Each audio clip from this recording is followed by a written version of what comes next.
I'm going to now call up Barry Lefkowitz, our IATR lobbyist. I spent a lot of time introducing him to you the other day, so since we are short in time, he's going to go right into the training session. Good afternoon.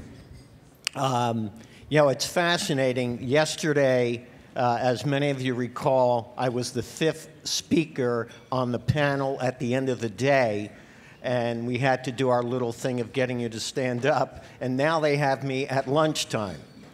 Timing is marvelous. First of all, I think that we need to give the folks from the city of Toronto a hand for having been such great hosts and hostess to us.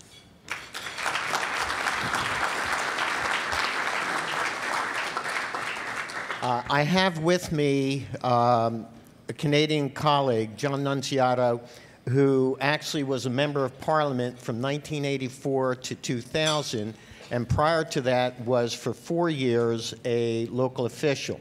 And so John is also going to be briefly talking to you as well. Just quickly, first of all, let me ask the question. As regulators, how many of you have found that the percentage of time that you spend being a regulator versus being involved in politics has increased? Raise your hand. How many of you find that more and more of your time is spent being involved in politics? Thank you. You know, the IATR, you know, is venturing into a new journey. And that is, they've brought me aboard to work with you, actually 2 prongs. One is both this legislative agenda that we're going to have in Washington, but also at the same time working with you in terms of helping enhance your own political skills. From that perspective, let me give you a little background that Matt did not get into, so you know who I am and also why I feel very, very comfortable and excited about being your representative. First of all, I have 42 years as a lobbyist. I obviously was a child when I started. 8 of those years was in terms of for government, and then the last 34 years I've been a lobbyist for my own self, having my own firm. My practice has been always the Washington, D.C., the state of New Jersey, nationally, and some international, including having helped with the regulations in Vancouver, British Columbia, as well as Italy, England. I can't get someone to get me into Paris yet, but we're going to work on that. In addition, I have 10 years background in television. I had my own television program out of Philadelphia, which Jim Nye and I were talking, and he said, "That's why you look so familiar." I had my own TV program. I was a television host, plus I was a part-time newscaster. Additionally, for 3 years, I was an editorial columnist. Now, don't add 42, 10, and 3, because that stretches it out too far. I did all those at the same time. So I've been very, very fortunate and blessed because my television background and editorial columns experience has actually been very helpful to me as a lobbyist because it helped enhance my skills. It was also how I snuck through getting my doctorate because I used to ask questions of the professors rather than them asking me questions. Additionally, I have appeared on CNN and have been a guest of CNN on several times to talk about major issues that I've been involved with as a lobbyist.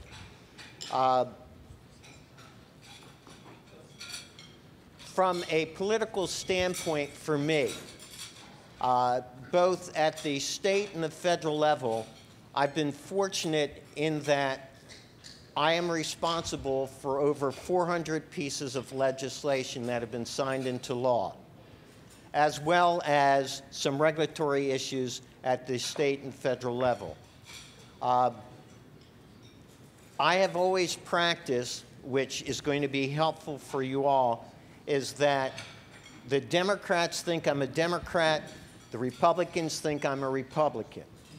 Now, on June 9th, we hosted at our home a big cocktail party wine tasting for the Republican legislative delegation from our area, and that was June 9th. On October 9th, of which Matt is going to be coming, we will be hosting our 17th annual cocktail party for Congressman Rob Andrews, who's a Democrat and is in leadership in the Democrats. So we've always made sure to make that we have a R&D flavor so that nobody really knows the fact I'm a registered independent.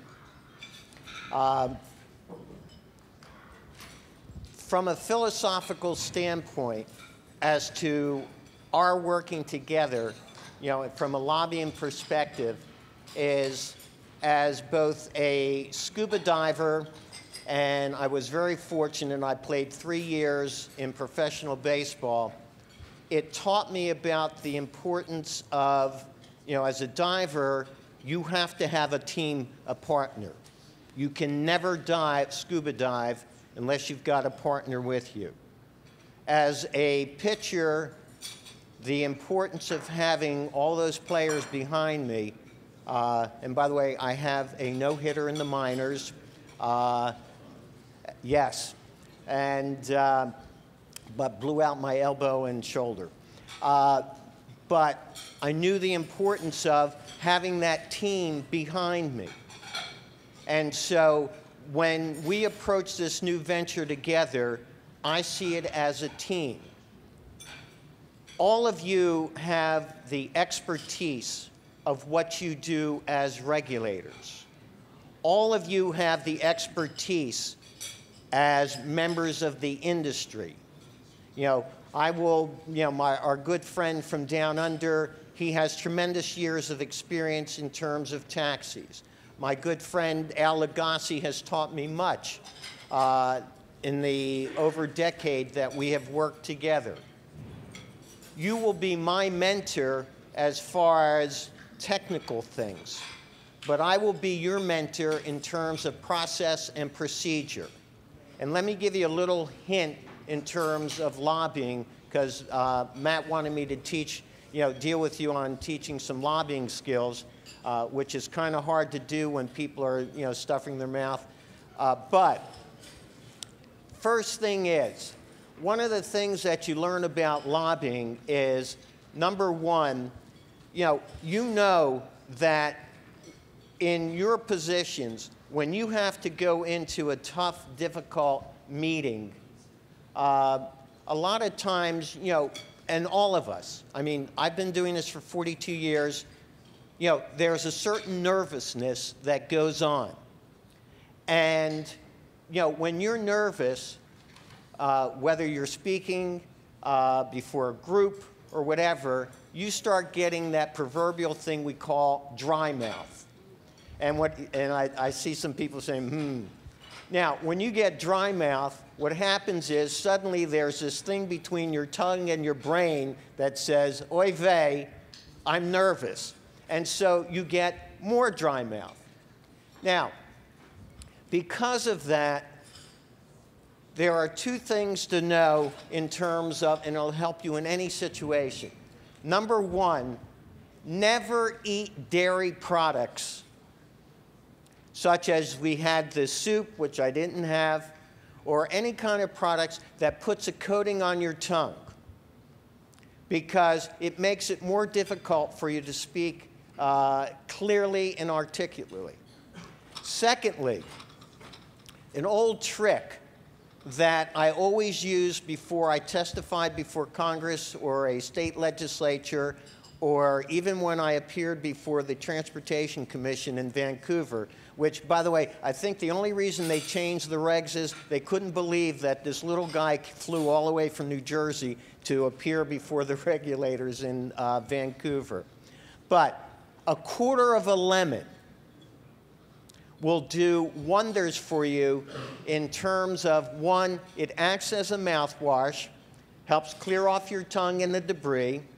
Secondly, it puts a coating on your throat, because when you know and have that sense of being nervous, you get tight in your throat.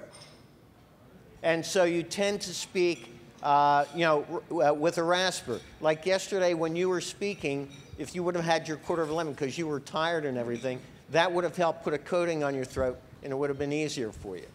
And you can also speak longer. So simple lobbying tool is a quarter of a lemon.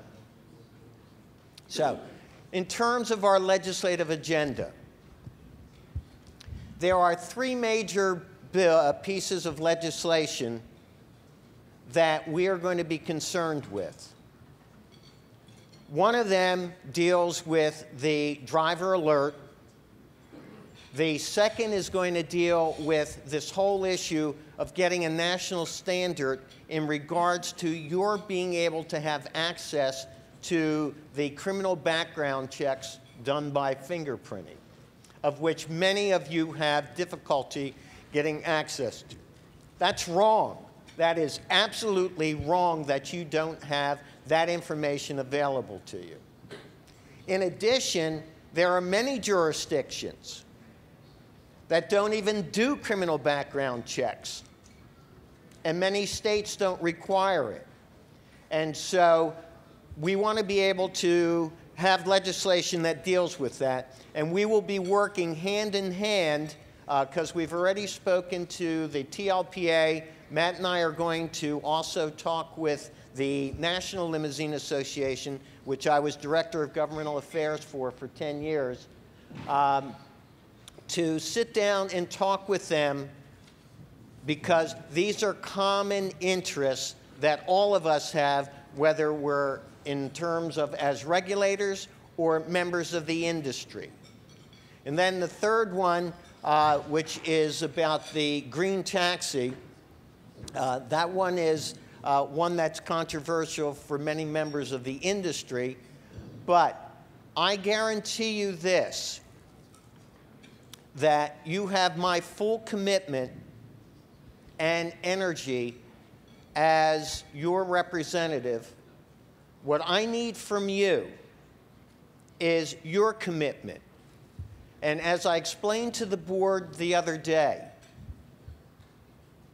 the Day on the Hill helps provide a presence. It helps provide visibility, and it helps dispel. Because, you know, the unfortunate thing is that often in the minds of members of the legislature, and it doesn't matter whether we're talking about Parliament, it doesn't matter whether we're talking about Congress, it doesn't matter whether we're talking about state legislators, the notion of regulators does not evoke a positive, necessary positive image. For example, when I first started representing the limousine industry 14 years ago, the image for most people about limousines was, and there was this actual guy named Limo Bob from Chicago who wore the gold chains around his neck and the bracelets all the way up his arm. And I actually met this guy. What we did was we introduced members of Congress to women business owners and male business owners to help dispel the rumor, the notion about what the limousine industry was like, because they never thought that you would have women business owners in